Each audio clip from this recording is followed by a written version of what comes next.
Hello, folks. The story today is that of Heer and Ranjha. It is something like the story of Romeo and Juliet.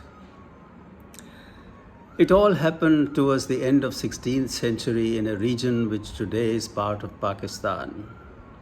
Heer's and Ranjha's families live in the same region. They are not neighbors though. Ranjha is the youngest sibling and a spoilt brat.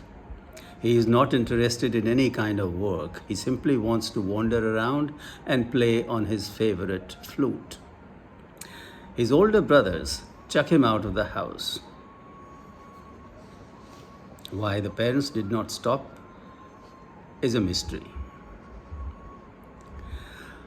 Wandering in the region like a mendicant and playing on his flute, Ranjha accidentally lands up in the village where Heer and her family live. Impressed by Ranjha's youth and by his heartwarming flute music, Heer's father, Chaudhry Chuchak, employs Ranjha to herd his cattle. Cows love flute music. It is here that Heer and Ranjha meet for the first time. Heer is totally mesmerized by Ranjha and rushes over to him every time he breathes into the bamboo. They meet secretly and fall in love with each other. Boy meeting girl alone was a social taboo in those days. Such behavior, if it got public, brought shame to the girl's parents. And their meetings could not be hidden for long. One day, as it happened, Heer's mother, Malki, and Malki's brother, Kaido, catch them in lover's embrace. Counter action is taken quickly. Ranjha is forbidden to see Heer again. He too is quickly forced into wedlock. Now, today's millennials may not understand this, but those days parents decided who their children would marry. Ranjha is heartbroken and turns into an aimless wanderer. One day, he meets an ascetic. An ascetic is one who has renounced his material world only to serve God. Such a person is called Jogi in Hindi. Ranjha becomes a Jogi. But then destiny had some surprises in store for both Heer and for Ranjha. His wanderings lead him one day to Rangpur, a village where he now lives as a married woman. Now, Heer and Ranjha meet once again. The old flame of love rekindles itself in both of them with the same intensity as it ever was. Destiny steps once again into their lives. They both want to be together again. But how? Heer confines her feeling in her husband's sister Seti.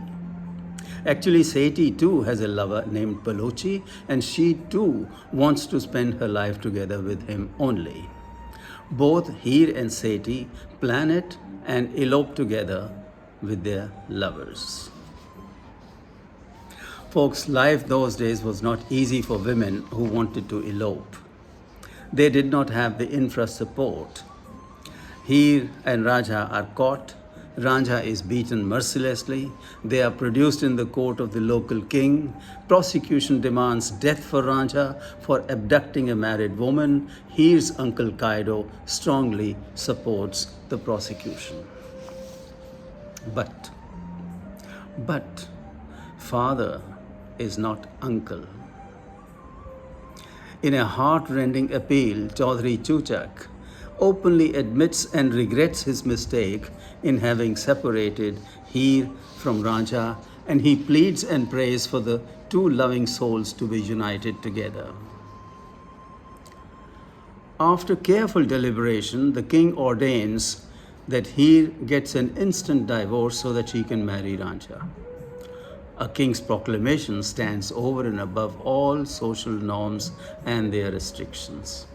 The divorce is executed there and then. Now, the wedding is to take place in Heer's village. Preparations are made. There is a lot of pomp and show, but Uncle Kaido's ego was much too strong to accept his courtroom defeat. As per custom, guests feed the wedded couple with sweets. But Kairo's sweets were mixed with poison. Heer eats the sweets and drops dead.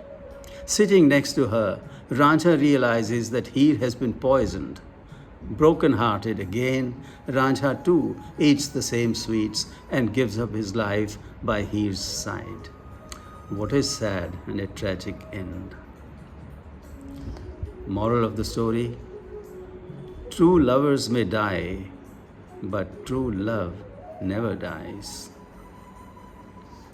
Both Heer and Ranjha are buried together. Couples in love and also other visitors often pay homage at their mausoleum. Sufi poet Waris Shah's 1766 version of the ballad of Heer and Ranjha is known all over the world. Hope you liked the story, folks. Stay blessed.